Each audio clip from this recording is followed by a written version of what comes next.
Good morning, good afternoon, good evening sa inyong lahat mga people. So ayan, naglalakad na naman tayo. Mayroon po akong napansing butterfly po na dumapo sa isang halaman. Ayan po oh.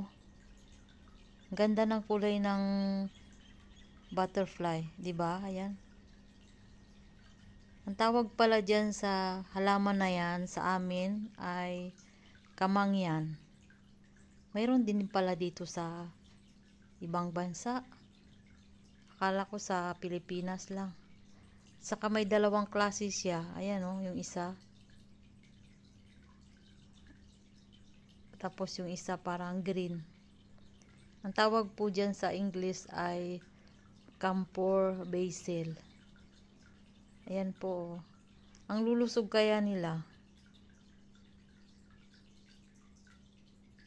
So ayan lang mga people. Thank you for watching.